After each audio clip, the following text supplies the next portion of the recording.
ഹരേ രാമ രാമ രാമ ഹരേ ഹരേ, ഹരേ കൃഷ്ണ കൃഷ്ണ കൃഷ്ണ ഹരേ ഹരേ. ജാനകീകാന്തസ്മരണം ജയ ജയ രാമ രാമ. ജയ ഗുരുജി. ഇന്നലെ നമ്മൾ പറഞ്ഞു നിർത്തിയത് ശ്രീരാമ പട്ടാഭിഷേകം മുടങ്ങി എന്ന് പറഞ്ഞിട്ടാണ്. അവിടെ മഹാരാജാവായിട്ടുള്ള ദശരഥന്റെ ആ ഒരു സങ്കടത്തിനെ കണ്ടു. വിവരമറിഞ്ഞ അമ്മയായിട്ടുള്ള കൗസല്യാമാതാവിന്റെ സങ്കടത്തിനെ കണ്ടു.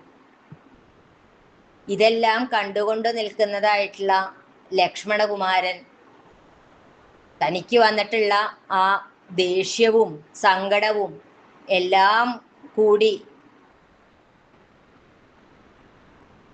ദേഷ്യം വന്നാൽ കണ്ണ് കാണില്ല എന്ന് പറയില്ലേ, അവിടെ സന്ദർഭം എന്താ, സാഹചര്യങ്ങൾ എന്താ, ആരോടാ പറയണേ, ഇതൊന്നും തോന്നില്ല നമുക്ക്. അച്ഛനെ പിടിച്ച് ബന്ധനസ്ഥനാക്കും, ആചാര്യനെ ശാസിക്കും, ഇങ്ങനെ ഓരോന്ന് പുലമ്പാൻ തുടങ്ങി. ഇതെല്ലാം കേട്ട് നിന്നിട്ടുള്ള ആ രാമൻ വേഗം ലക്ഷ്മണനെ ചേർത്ത് പിടിച്ചുകൊണ്ട് പറഞ്ഞു, ലക്ഷ്മണ, നീ ഈ പറയണതൊക്കെ ശരിയാണ്, നീ പറയുന്ന കാര്യങ്ങളൊക്കെ സത്യമാണ്, നിന്നെ കൊണ്ട് പറ്റാത്തതായിട്ട് ഒന്നുമില്ല, എല്ലാം നിനക്ക് പറ്റും, നീ ആരാന്നുള്ളത് എനിക്ക് ശരിക്കും അറിയാം. എന്നാലും ഞാൻ കുറച്ച് കാര്യങ്ങൾ നിനക്ക് പറഞ്ഞു തരാം, നീ അതൊന്ന് സമാധാനമായിട്ട് കേൾക്കുമോ എന്ന് ചോദിച്ചുകൊണ്ട് രാമൻ ആ വാത്സല്യനിധിയായിട്ടുള്ള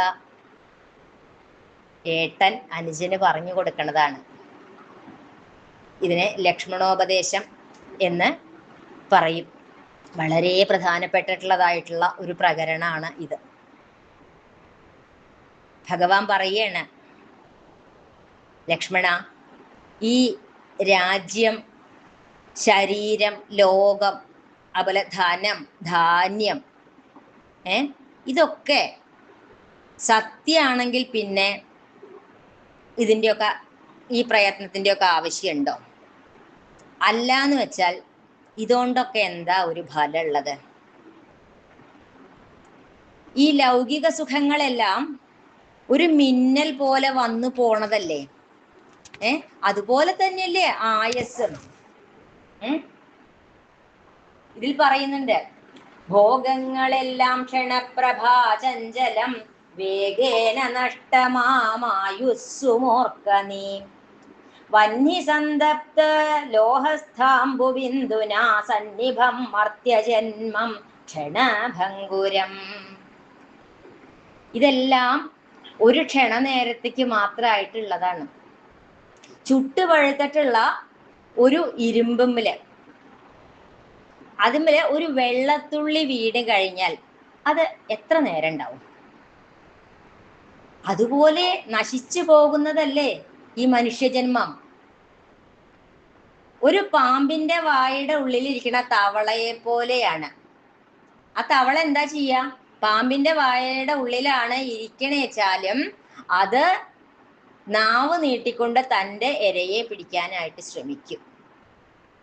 അതുപോലെയാണ് ഈ മനുഷ്യര് സുഖഭോഗങ്ങൾക്ക് പിന്നാലെ ഓടിക്കൊണ്ടിരിക്കുന്നത്.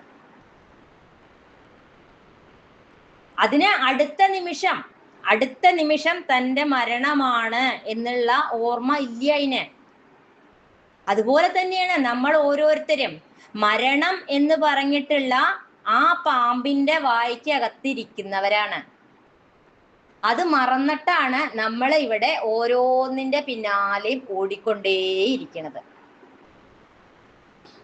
ഇവിടെ ഭാര്യ, ഭർത്താവ്, പുത്രന്മാര്, മിത്രങ്ങള്, അങ്ങനെ സമ്പത്ത്, ഇതിനോടൊക്കെ ഒരുപാട് ആഗ്രഹം വെച്ച് പുലർത്തുകയാണ് ചെയ്യണത്. ഇതൊക്കെ അല്പകാലത്തേക്ക് മാത്രമേ ഉള്ളൂ. എപ്പ വേണമെങ്കിലും ഇല്ലാണ്ടാവാം. നടന്നു തളർന്നു വന്നിരിക്കണ യാത്രക്കാര് വഴിയമ്പലത്തിൽ ഇരിക്കണ പോലെയുള്ളൂ അല്ലേ? നമ്മളായാലും ഒരു യാത്രയില് പോവുമ്പോ എവിടെയെങ്കിലും ഒരു 5 മിനിറ്റ് വിശ്രമിക്കണ പോലെയുള്ളൂ അത്. ഈ ജീവിതം എന്ന് പറയുന്നത് അതാണ്. ചെന്നിരിക്കാം, കുറച്ചു കഴിഞ്ഞാൽ അവിടുന്ന് എഴുന്നേറ്റ് പോണം. അത്രക്കേ ഉള്ളൂ ഈ ജീവിതം. മനുഷ്യജന്മം അങ്ങനെയാണ്. ആ യാത്രക്കാരെ അപ്പൊ അവിടെ ചെല്ലുമ്പോ വേറെയും കുറെ ആൾക്കാരെയൊക്കെ കാണാൻ പറ്റും. അപ്പൊ അവരോടൊക്കെ കുശലം പറയും, എന്തെങ്കിലുമൊക്കെ പറയും.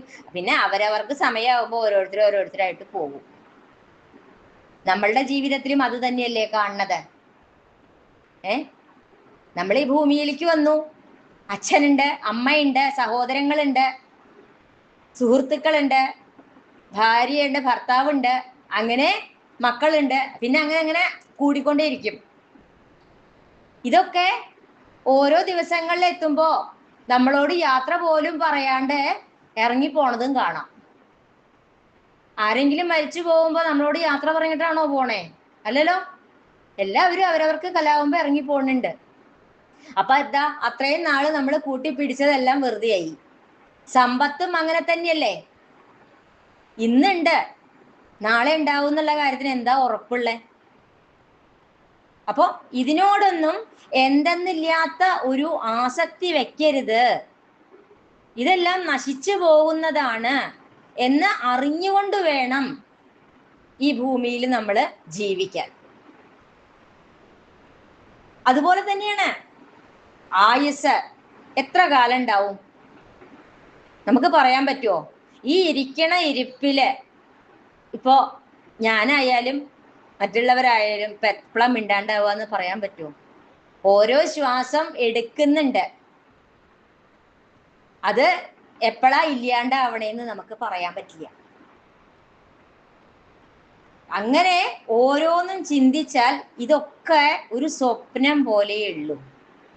നമ്മളിവിടെ ഈ കാട്ടിക്കൂട്ടുന്നതെല്ലാം ഒരു സ്വപ്നം പോലെയാണ്, ഒരു ഗന്ധർവ നഗരം പോലെയാണ് എന്ന് ഇവിടെ പറയുന്നുണ്ട്. ഗന്ധർവ നഗരത്തിനോട് ഉപമിക്കുന്നുണ്ട് ഇവിടെ. സൂര്യൻ ഉദിക്കുന്നുണ്ട്, അതുപോലെ അസ്തമിക്കുന്നുണ്ട്. ആ കാലം അങ്ങനെ കടന്നു പോവും, അതിനൊരു മാറ്റവും വരില്ല. നമ്മളുടെ ജീവിതത്തിനാണ് മാറ്റങ്ങൾ വരുന്നത്. നമ്മളുടെ ജീവിതത്തിനാണ് മാറ്റങ്ങൾ വരുന്നത്. ഇവിടെ ഉദിക്കണു, അസ്തമിക്കണു, ഉദിക്കണു, അസ്തമിക്കണു. അങ്ങനെ ഓരോ ദിവസങ്ങളും കഴിയും തോറും നമ്മളുടെ ആയുസിന്റെ ഓരോ പേജുകള് മറഞ്ഞു മറഞ്ഞു മറഞ്ഞു പോവുകയാണ്. ഇങ്ങനെ കാലം കടന്നു പോവണത്, ഓരോ നിമിഷവും കടന്നു പോണത് നമ്മൾ അറിയുന്നുണ്ടോ?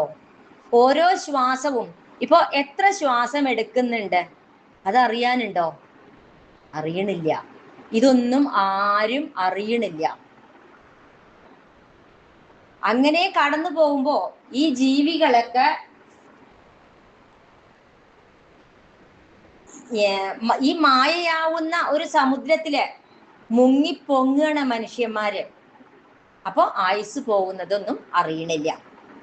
കുറെ കഴിയുമ്പോ ജരാനരയൊക്കെ ബാധിച്ച് വയസ്സാവും. അപ്പോഴും നമ്മുടെ മോഹങ്ങൾ തീർന്നിട്ടുണ്ടാവില്ല, അങ്ങനെ മരിച്ചു പോകുന്നു. വീണ്ടും ജനിക്കും, വേറെ എന്തൊക്കെയോ മോഹങ്ങൾ ഉണ്ടാവും. അത് കഴിഞ്ഞാൽ വീണ്ടും അതോടുകൂടി അത് തീരാണ്ട് അതിന്റെ പിന്നാലെ ഓടി ഓടി വീണ്ടും മരിക്കും. അങ്ങനെ ഈ ജനനം മരണം ജനനം മരണം, ഈ ഒരു ചക്രത്തിന്റെ ഉള്ളിൽ നിന്ന് പുറത്ത് കടക്കണില്ല നമ്മള്. ഇപ്പൊ പകലാണ്, രാത്രി വരും, അത് കഴിഞ്ഞാൽ വീണ്ടും പകലാവും, അതിന് വീണ്ടും രാത്രിയാവും. എന്നാൽ ഭഗവാന്റെ ഒരു കാര്യം ഒട്ടും അവർക്ക് മനസ്സിലാവണില്ല. അജ്ഞാനത്തിൽ പെട്ട് കിടക്കുകയാണ്. ഇതെല്ലാം ഈശ്വരന്റെ ലീലകളാണ്.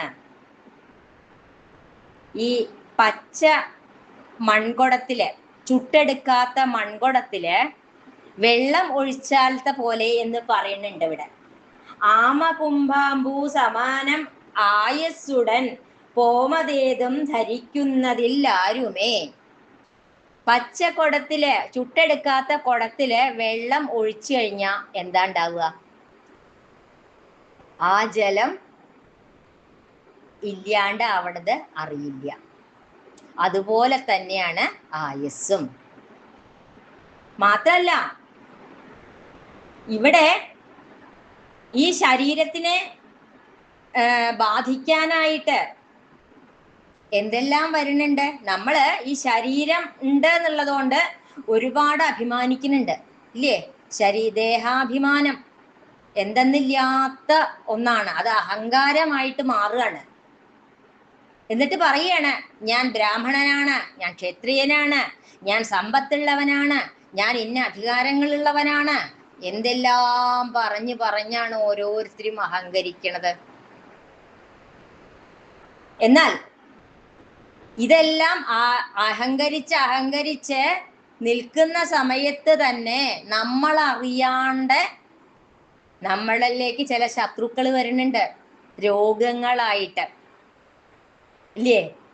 നമ്മളറിയണില്ല, രോഗങ്ങളായിട്ടുള്ള ശത്രുക്കൾ വരുന്നുണ്ട്. ആ ശത്രുക്കള് നമ്മളുടെ ഈ ദേഹത്തിനെ നശിപ്പിക്കും. അവസാനം എന്താ ഉണ്ടാവുക? മരണം വന്ന് ഈ ശരീരത്തിനെ കൊണ്ടുപോകും. അത് കഴിഞ്ഞാലോ ഈ ശരീരം പിന്നെ എന്താ ചെയ്യാ? ചിലപ്പോ പഞ്ചഭൂതം കൊണ്ട് നിർമ്മിച്ചതായിട്ടുള്ള ഈ ശരീരം, അത് തൊലി, മാംസം, രക്തം, അസ്ഥി, മലം, മൂത്രം, അങ്ങനെ പലതും കൊണ്ടുള്ള ഒരു ചേരുവയല്ലേ ഈ ശരീരം. അത് പിന്നെ മായയായിട്ട് രൂപാന്തരം പ്രാപിക്കുകയാണ് ചെയ്യണത്. ഈ ദേഹത്തിനെ കുറിച്ചുള്ള അഭിമാനം കൊണ്ട്, ആ ഒരു മോഹം കൊണ്ട് ഈ ലോകത്തിനെ ദഹിപ്പിക്കാൻ എന്താ? അറിവില്ലായ്മ കൊണ്ട് തന്നെയാണ് ഈ ലോകത്തിനെ ഇതൊക്കെ ചെയ്യാമെന്ന് നമുക്ക് പറയാൻ തോന്നണത്. അജ്ഞാനമാണത്. അതുകൊണ്ട് ഈ ദേഷ്യം, ക്രോധം ഒന്നിനും ഒരു പരിഹാരമല്ല ലക്ഷ്മണ.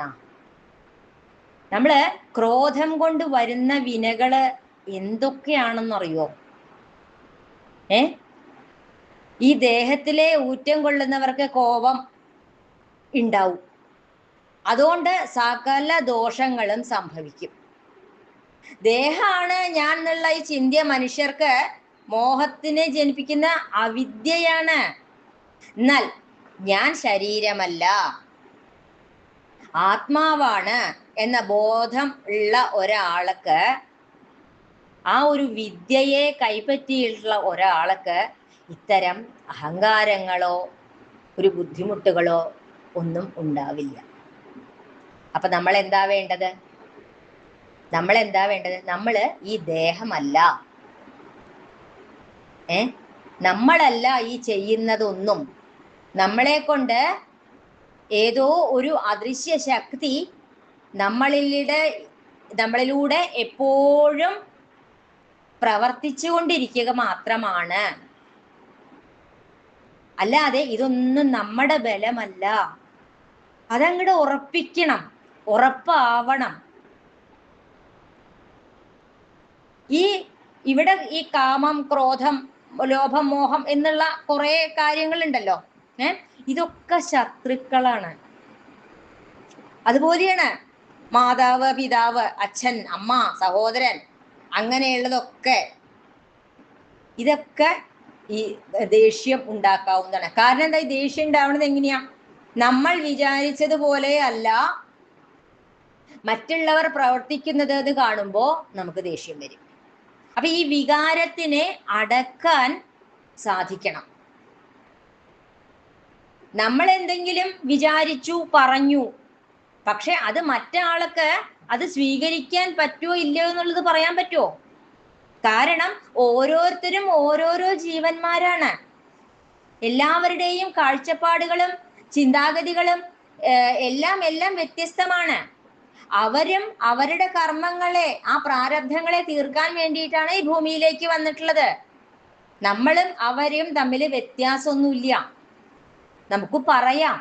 പക്ഷെ അത് സ്വീകരിക്കണോ വേണ്ടയോ എന്നുള്ളത് അവരുടെ തീരുമാനമാണ്. നമ്മളിതെല്ലാം എന്റെയാണ്, എന്റെയാണ്, ഞാനാണ്, ഇത് ചിന്തിക്കും തോറുമാണ് നമുക്ക് ഇത്തരം വികാര വിക്ഷോഭങ്ങളെല്ലാം ഉണ്ടാവുന്നത്. ഈ ലൗകിക ബന്ധനത്തിൽ പെടുമ്പോഴാണ് ഈ ക്രോധമൊക്കെ ഉണ്ടാവുന്നത്. അതുകൊണ്ട് ഈ ക്രോധത്തിനെ അറിവുള്ളവരെന്താ ചെയ്യാ? ഈ ക്രോധത്തിനെ പാടേ ഉപേക്ഷിക്കും. ദേഷ്യം വരില്ല അവർക്ക്, ക്ഷമ നല്ലോണം ഉണ്ടാവും. എത്രയൊക്കെ അവരോട് പോയി ദേഷ്യപ്പെട്ടാലും അവരെ മിണ്ടാതിരിക്കും, ക്ഷമിച്ചിരിക്കും. കാരണം അവരെപ്പോഴും ചിന്തിക്കുക എന്താണെന്നറിയോ സജ്ജനങ്ങള്? പാവം, അറിവില്ലാഞ്ഞിട്ടല്ലേ, ഭഗവാനെ അവർക്ക് വേണ്ട അറിവ് കൊടുക്കണേ എന്ന് പ്രാർത്ഥിക്കുകയാണ് ചെയ്യുക. സജ്ജനങ്ങൾ അങ്ങനെയാണ് ചെയ്യുക. അവരൊരിക്കലും നമ്മളെ കുറ്റപ്പെടുത്തില്ല. അങ്ങനെ മനഃശാന്തി ഉണ്ടാവാൻ ക്രോധത്തിനെ ഉപേക്ഷിക്കുകയാണ് ലക്ഷ്മണ വേണ്ടത്. അതുപോലെയാണ് ഈ ശരീരം, ഇന്ദ്രിയങ്ങള്, പ്രാണൻ, ബുദ്ധി, ഇതിനൊക്കെ മേലെ നിൽക്കുന്നതാണ് ആത്മാവ്. ഇതിനെല്ലാം സാക്ഷിയായിട്ട് നിൽക്കുന്നതാണ് ആത്മാവ്. ഈ ആത്മാവ് എന്ന് വെച്ചാൽ ആരാ? ആത്മാവ്, പരബ്രഹ്മം, സച്ചിദാനന്ദം, അങ്ങനെ ഓരോരോ പേരുകൾ ഇട്ട് വിളിക്കാം. അതിന് രൂപമില്ല, നാമമില്ല, ഒന്നുമില്ല, നിർഗുണനാണ് അല്ലേ? എന്നാൽ അത് സ്വയം പ്രകാശിക്കുന്നവനാണ്. അവന് മറ്റാരുടെയും ആവശ്യമില്ല. സ്വയം പ്രകാശിക്കും, സ്വയം ആനന്ദിക്കും. നമ്മളുടെ സന്തോഷം നമ്മളിൽ തന്നെയാണ് കുടികൊള്ളുന്നത്. അത് മറ്റൊരാളിലൂടെയല്ല നമുക്ക് കിട്ടുക. നമ്മൾ വെറുതെ ചിന്തിക്കുകയാണ് അവരാണ് എനിക്ക് സന്തോഷം തരുന്നത്, സുഖം തരുന്നത് എന്ന്. എന്നാൽ ഞാനൊരു ആത്മാവാണ് എന്ന് ചിന്തിച്ചു നോക്കൂ. അങ്ങനെ ചിന്തിക്കാറായാൽ നമ്മൾ നമ്മളെ തന്നെ, ഞാനും ആത്മാവും രണ്ടല്ല ഒന്നാണ് എന്ന് മനസ്സിലാവും. അപ്പൊ നമുക്ക് സ്വയം സന്തോഷിക്കാനും ആനന്ദിക്കാനും എല്ലാം നമുക്ക് സാധിക്കും. നമ്മുടെ ഉള്ളിൽ കുടികൊള്ളുന്ന ആ പരമ്പൊരുളായിട്ടുള്ള ആ വെളിച്ചം നമ്മളെ പ്രകാശിപ്പിച്ചുകൊണ്ടേയിരിക്കുകയാണ്. നമ്മുടെ ഉള്ളിലെ ഈ മായാമോഹങ്ങളെല്ലാം ഇല്ലാതായി തീരുന്തോറും ആ കറകളെല്ലാം മാഞ്ഞു മാഞ്ഞു മാഞ്ഞു മാഞ്ഞ് സ്വയം പ്രകാശിച്ചു വരും. അതാണ് അവിടെ നടക്കുന്നത്. അപ്പോ ഈ സുഖവും ദുഃഖവും ഇതൊക്കെ പ്രാരബ്ധങ്ങളാണ്. ഒരു മനുഷ്യനായിട്ട് ഇതാ വരുമ്പോ നമുക്ക് പൂർവ്വജന്മങ്ങളിലെ ആയിട്ടും ഈ ജന്മത്തിലെ ആയിട്ടുള്ള പ്രാരബ്ധങ്ങളൊക്കെ ഉണ്ടാവും. അതൊക്കെ അനുഭവിച്ചേ പറ്റുള്ളൂ. അത് അനുഭവിച്ചേ പറ്റുള്ളൂ. അതിൽ നിന്ന് ഒളിച്ചോടാൻ പറ്റില്ല. അതെല്ലാം അനുഭവിക്കണം. നമ്മള് ഓരോന്നും ചെയ്യുന്നുണ്ട് ഇല്ലേ? ഇന്ദ്രിയങ്ങളെ കൊണ്ട്, കർമ്മേന്ദ്രിയങ്ങളെ കൊണ്ടും ജ്ഞാനേന്ദ്രിയങ്ങളെ കൊണ്ടും ഒക്കെ നമ്മൾ എപ്പോഴും കർമ്മങ്ങൾ ചെയ്യുന്നുണ്ട്. അത് ചെയ്യാം, ധർമ്മത്തിനനുസരിച്ച് എല്ലാം വേണ്ടതുപോലെ ചെയ്യണം. എന്നാൽ അത് ഞാനാണ് ചെയ്യണത് എന്നുള്ള അഹംബുദ്ധിയോട് കൂടിയിട്ടല്ല. ഇതെല്ലാം അവൻ എന്നെ കൊണ്ട് ചെയ്യിക്കുന്നു. ഞാനെല്ലാം അവിടുത്തെ പാദങ്ങളിൽ സമർപ്പിക്കുന്നു. ഭഗവാനെ, അവിടുന്ന് എന്നെ ഇത്രയും ചെയ്യിക്കുന്നുണ്ടല്ലോ, എന്റെ പ്രാരബ്ധങ്ങളെ ഇല്ലാതാക്കി തരുന്നുണ്ടല്ലോ. സുഖം വന്നാലും ദുഃഖം വന്നാലും എല്ലാം അത് അവിടുത്തെ കാരുണ്യമാണ് എന്ന് സന്തോഷത്തോടുകൂടി പറഞ്ഞ് ആ പാദങ്ങളിൽ പൂർണ്ണ സമർപ്പണം ചെയ്യാൻ സാധിക്കുക. അതാണ് വേണ്ടത്. ആ പരമാത്മാവിലെ എല്ലാ കർമ്മങ്ങളെയും സമർപ്പിച്ച് ചെയ്യാം. അങ്ങനെ ചെയ്താൽ ആ നിർമ്മലമായിട്ടുള്ള ആത്മാവിനോട് കർമ്മങ്ങൾക്കൊരു ബന്ധം ഉണ്ടാവില്ല. കാരണം ഞാനല്ല ചെയ്യണത്. അതുകൊണ്ട് നമുക്ക് കർമ്മബന്ധങ്ങൾ ഉണ്ടാവില്ല. ആ പ്രാരബ്ധങ്ങള് നീങ്ങിപ്പോവും. നമുക്കൊരു പ്രാരബ്ധം, അടുത്ത ജന്മം എടുക്കേണ്ടത് എന്ത് വരുമ്പോഴാ? കർമ്മങ്ങൾ കിടക്കുമ്പോഴാണ് അല്ലേ? അത് നമ്മള് ഭഗവാനിൽ സമർപ്പിച്ച് ചെയ്യുമ്പോൾ നമുക്ക് ആ പ്രാരബ്ധങ്ങള് വരില്ല. അങ്ങനെ അഭിമാനമൊക്കെ ഉപേക്ഷിച്ചിട്ട് നീ എല്ലാം മായാമോഹങ്ങളെയൊക്കെ മനസ്സിൽ നിന്ന് കളയുക. ഈ ഒരു അഭിമാനമാണ് എല്ലാ ആപത്തുകൾക്കും കാരണം. അതുകൊണ്ട് നീ അതെല്ലാം കളഞ്ഞിട്ട് സന്തോഷത്തോടു കൂടി ഇരിക്കൂ എന്നൊക്കെ പറഞ്ഞ് ലക്ഷ്മണനെ ശ്രീരാമചന്ദ്രൻ സാന്ത്വനിപ്പിച്ചു. അതോടുകൂടി ആ ലക്ഷ്മണന് അത്രയും നേരമുണ്ടായിട്ടുള്ള ആ ഒരു വികാരങ്ങളെല്ലാം അങ്ങോട്ട് ഇല്ലാണ്ടായി. എങ്ങനെയാ ഇല്ലാണ്ടാവാണ്ടിരിക്കുക? ഇത്രയും സ്നേഹത്തോടുകൂടി ഒരേട്ടൻ പറഞ്ഞു കഴിഞ്ഞ കാര്യങ്ങളെല്ലാം പറഞ്ഞു തന്നു കഴിഞ്ഞ ആർക്കാ പിന്നെ മനസ്സിലൊരു ഈശലുണ്ടാവുക? ഇതെല്ലാം കേട്ട് കഴിഞ്ഞിട്ട് അമ്മോട് പറഞ്ഞു, അമ്മേ, അമ്മ സന്തോഷമായിട്ടിരിക്കണം. ഞാന് ഈ പറയണതെല്ലാം അമ്മ സന്തോഷമായിട്ട് കേൾക്കണം. അമ്മ വിഷമിക്കരുത്. അമ്മയ്ക്ക് എല്ലാ കാര്യങ്ങളും അറിയണ ആളാണ്. അമ്മയ്ക്ക് എല്ലാം അറിയാം. അതൊന്നും അറിയാത്ത ആൾക്കാരെ പോലെ അമ്മ ചിന്തിക്കരുത്. ഈ ജനങ്ങളൊക്കെ ഈ ലോകത്ത് ഒരുമിച്ച് ജീവിക്കണം, എപ്പോഴും ഒരുമിച്ച് കഴിയണം എന്നൊക്കെ വെച്ചാൽ നടക്കണ കാര്യമാണോ? അതല്ല. അപ്പൊ ഞാന് 14 കൊല്ലം വനത്തിൽ പോയിട്ട് വേണ്ടതായിട്ടുള്ള അതെല്ലാം കർമ്മങ്ങളെല്ലാം കഴിഞ്ഞിട്ട് ഞാൻ തിരിച്ചു വരാം. അമ്മ ഇവിടെ സങ്കടമൊക്കെ മാറ്റി വെച്ച് സന്തോഷത്തോടു കൂടി അച്ഛൻ്റെ കൂടെ കഴിയണം. അച്ഛൻ്റെ ആഗ്രഹം തന്നെയാവണം അമ്മയുടെ. ഭഗവാൻ ഇവിടെ പാതിവ്രത്യത്തിനെ എടുത്തു പറയുന്നു. ഒരു പതിവ്രതാ ധർമ്മത്തിനെ എടുത്തു പറയുകയാണ് ചെയ്യുന്നത്. ഒരു ഭർത്താവിൻ്റെ ഇഷ്ടം എന്താണോ അത് തന്നെയാവണം ഭാര്യയുടെയും എന്ന് ഭഗവാൻ ഇവിടെ പറഞ്ഞു കൊടുക്കുന്നു. അതാണ് ഒരു സ്ത്രീക്ക് മേൽഗതിക്ക് കാരണം എന്ന് പറയുന്നുണ്ട്. അതുകൊണ്ട് അമ്മ സന്തോഷമായിട്ട് ഇരിക്കൂ. എനിക്ക് അമ്മ എന്നെ സന്തോഷമായിട്ട് അനുഗ്രഹിച്ച് അയച്ചു കഴിഞ്ഞാൽ ഒരു ദുഃഖവും എനിക്കുണ്ടാവില്ല. എവിടെ ഇരുന്നാലും എനിക്ക് സന്തോഷം ഉണ്ടാവുള്ളൂ. അമ്മ എന്നെ അനുഗ്രഹിക്കണം എന്ന് പറഞ്ഞുകൊണ്ട് ആ അമ്മ മകനെ എല്ലാ ഈശ്വരന്മാരുടെയും കൈകളിൽ ഏൽപ്പിച്ചുകൊണ്ട് അനുഗ്രഹിച്ച് പറഞ്ഞയച്ചു. ഇതെല്ലാം കേട്ട് നിന്നിരുന്ന സുമിത്ര ഇതെല്ലാം കഴിഞ്ഞപ്പോൾ ലക്ഷ്മണൻ പറഞ്ഞു, ഏട്ടൻ ഇവിടുന്ന് പോവുകയാണ് എന്തായാലും വനത്തിലേക്ക്. ഞാൻ ഏട്ടനെ പിരിഞ്ഞിരിക്കില്ല. ഏട്ടൻ എവിടേക്കാണോ പോണേ വെച്ചാൽ ഞാൻ മുമ്പിലുണ്ടാവും. എന്നോട് അരുത് എന്ന് പറയരുത്. അതുകൊണ്ട് അങ്ങനെ ആ ലക്ഷ്മണനെയും കൂടെ കൂട്ടി എന്നാ ശരി പോന്നോളൂ എന്ന് പറഞ്ഞ് ലക്ഷ്മണൻ അമ്മയായിട്ടുള്ള സുമിത്രയെ നമസ്കരിച്ചു.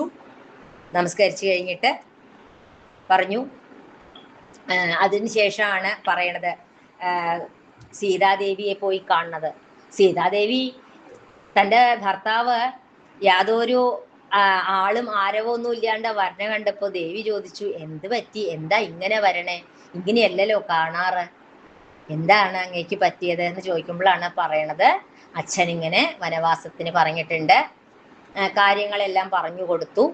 പറഞ്ഞു, ഞാൻ 14 വർഷം വനവാസം കഴിഞ്ഞിട്ട് വരാം, നീ അമ്മയെയൊക്കെ നോക്കിയിട്ട് ഇവിടെ ഇരുന്നാൽ മതി, സന്തോഷമായിട്ടിരിക്കണം എന്നൊക്കെ പറഞ്ഞപ്പോൾ സീത പറഞ്ഞു, അത് പറ്റില്ല, അങ്ങ് ഞാൻ മുമ്പിൽ നടക്കും, അങ്ങ് പിന്നാലെ വന്നാൽ മതി, ഞാൻ വരാണ്ടിരിക്കില്ല, ഞാൻ എന്തായാലും വരും എന്ന് പറയണം. അപ്പൊ രാമൻ പറഞ്ഞു, അങ്ങനെ പറഞ്ഞു കഴിഞ്ഞാൽ എങ്ങനെയാ? കാട് എന്ന് വെച്ചാൽ നീ നിരീക്കുന്ന പോലെയൊന്നുമല്ല. അവിടെ നേരാനേരത്തിന് ഭക്ഷണം കിട്ടിക്കൊള്ളണമെന്നില്ല. അത് വലിയൊരു വനമാണ്. അവിടെ വഴിയൊന്നും ഉണ്ടാവില്ല. ദുർഘടമായിട്ടുള്ള വഴിയിലൂടെയൊക്കെ പോണ്ടി വരും. പിന്നെ അവിടെ കാട്ടുമൃഗങ്ങൾ ഉണ്ടാവും. അവിടെ കിടക്കാനൊന്നും സ്ഥലം ഉണ്ടാവില്ല. മാത്രല്ല അവിടെ ചൂട്, തണുപ്പ്, എന്താ പറയാ, കാറ്റ്, ഇങ്ങനെ പലതും വരുമ്പോഴും നമ്മൾക്ക് എവിടെയാ കഴിഞ്ഞു കൂടേണ്ടി വരിക എന്നൊന്നും പറയാൻ പറ്റില്ല.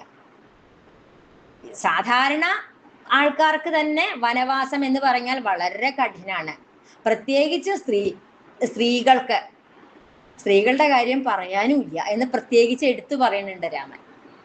കാരണം എന്താ? സ്ത്രീകൾക്ക് അതൊന്നും അങ്ങോട്ട് എന്താ പറയാ, അതിനോട് യോജിക്കാൻ ബുദ്ധിമുട്ടുണ്ടാവും എന്നുള്ള രീതിയിലാണ് പറയണത്. അപ്പോ സ്ത്രീകൾക്ക് അത് അനുഭവിക്കാൻ കുറച്ചും കൂടി ബുദ്ധിമുട്ടുണ്ടാവും. അതുകൊണ്ട് നീ പോരണ്ട. സീതാദേവി അപ്പോഴും പറഞ്ഞ വാക്കിൽ തന്നെ ഉറച്ചു നിൽക്കുകയാണ്. അങ്ങ് എന്തെല്ലാം പറഞ്ഞാലും ഒരു പതിവ്രതയായിട്ടുള്ള ഒരു ധർമ്മപത്നി അങ്ങയെ കൂടാതെ ഞാൻ എങ്ങനെ അങ്ങയെ കൂടാതെ ജീവിക്കും? ഞാനൊരു പതിവ്രതയാണ്, എനിക്ക് അങ്ങില്ലാണ്ട് പറ്റില്ല. അങ്ങയുടെ പാദശുശ്രൂഷ ചെയ്യാതെ എനിക്ക് സാധിക്കില്ല. അങ്ങ് എന്താണോ കഴിക്കണേ അതിന്റെ ബാക്കി കഴിക്കണതാണ് എനിക്ക് അമൃതാണ്. മാത്രല്ല അങ്ങ് എവിടെ എത്ര കൂർത്തുമൂർത്ത മുള്ളിന്റെ ഉള്ളിൽ നടന്നാലും എനിക്കതൊന്നും വിരോധമില്ല. അതുകൊണ്ട് ഞാൻ അങ്ങയുടെ കൂടെ വരും. പിന്നെ പണ്ട് ഒരു ജ്യോത്സ്യര് പറഞ്ഞിട്ടുണ്ട്, എനിക്ക് ഭർത്താവിൻ്റെ കൂടെ വനവാസത്തിന് യോഗം ഉണ്ട് എന്ന് പറഞ്ഞിട്ടുണ്ട്. അപ്പൊ അത് സത്യമാവൂലോ, അത് സത്യമാവണ്ടേ? അപ്പൊ അതുകൊണ്ട് അത് അന്ന് ഞാൻ അങ്ങനെ പറഞ്ഞു കേട്ടിട്ടുള്ള ഒരു കാര്യമാണ്. പിന്നെ അത് മാത്രമാണോ? എത്രയെത്ര കവികള് രാമായണം എഴുതിയിട്ടുണ്ട്. അതിലൊക്കെ സീതയെ കൂടാണ്ട് രാമൻ വനവാസത്തിന് പോയി എന്ന് കേട്ടിട്ടുണ്ടോ? ഉണ്ടോ? അപ്പൊ അതുകൊണ്ട് എന്തൊക്കെ പറഞ്ഞാലും അങ്ങയുടെ കൂടെ ഞാൻ വരികയാണ്. രാമൻ ഒന്നും പറയാൻ പറ്റാത്ത അവസ്ഥയായി. രാമൻ അവസാനം പറഞ്ഞു, എന്നാ പോന്നോളൂ എന്ന് പറഞ്ഞു. എന്നിട്ട് പറഞ്ഞു അരുന്ധതി ദേവിക്ക് എന്താ പറയാ ആഭരണങ്ങളും മറ്റും ദാനം ചെയ്യണം. അതുപോലെ ലക്ഷ്മണനോട് പറഞ്ഞു ദാനധർമാദികൾ ചെയ്യണം. അങ്ങനെ ഓരോന്നും പറഞ്ഞ് വേണ്ട വിധത്തില് അതെല്ലാം ചെയ്തു കഴിഞ്ഞിട്ട് സുമിത്രയെ പോയി ലക്ഷ്മണകുമാരൻ നമസ്കരിച്ചപ്പോ മറ്റൊന്നും സുമിത്ര പറയണില്ല. ആകെ രാമായണത്തില് സുമിത്ര പറയുന്ന ഒരേ ഒരു കാര്യം ഇവിടെയുള്ളു. സുമിത്രയുടെ വായിൽ നിന്ന് വേറൊന്നും വന്ന് കാണില്ല രാമായണത്തില്. ആകെ ഇത് മാത്രമേ ഉള്ളൂ. അഗ്രജൻ തന്നെ പരിചരിച്ചെപ്പോഴും അഗ്രേ നടന്നുകൊള്ളേണം പിരിയാതെ, രാമനെ നിത്യം ദശരഥനെന്നുള്ളിൽ ആമോദമോടു നിരൂപിച്ചു കൊള്ളണം. പിന്നെ എന്നെ ജനകാത്മജ എന്നുറച്ചുകൊൾ, പിന്നെ അയോധ്യ എന്നോർത്തിടവിയേ. എന്താ സുമിത്രാദേവി പറയണേ? എപ്പോഴും നീ ഏട്ടനെ പരിചരിച്ചുകൊണ്ട് വേണം. ഏട്ടനെ എപ്പോഴും അച്ഛനായിട്ട് കാണണം. സീതാദേവിയെ നീ ഞാനായിട്ട് കാണണം. ഈ വനം അയോധ്യയാണെന്ന് കരുതണം. ഇതാണ് സുമിത്രാദേവി പറഞ്ഞ് അനുഗ്രഹിക്കുന്നത്. രാമായണത്തിലെ ഏറ്റവും പ്രസിദ്ധമായിട്ടുള്ള ശ്ലോകം ഏതാ എന്ന് ചോദിക്കാറുണ്ട്. അതിൽ പറയുന്ന ശ്ലോകമാണിത്. രാമം ദശരഥം വിദ്ധി മാം വിദ്ധി ജനകാത്മജാം, അയോധ്യാമടവിം വിദ്ധി ഗച്ഛതാത യഥാസുഖം. ഈ ഒരു ശ്ലോകമാണ് പ്രധാനമായിട്ട് പറയുന്നത്. അങ്ങനെ ആ അമ്മയുടെയും അനുഗ്രഹം വാങ്ങി അവര് അച്ഛൻ്റെ അടുത്തേക്ക് യാത്ര പറയാനായിട്ട് പോവുകയാണ്. അതെല്ലാം കണ്ടു നിന്നിട്ടുള്ള ആ പൗരാവലികള് പ്രജകളെല്ലാം തമ്മിൽ വളരെ അവരുടെ സങ്കടങ്ങൾ പറയുന്നുണ്ട്. അവർ ഓരോന്ന് പറഞ്ഞ് ഈ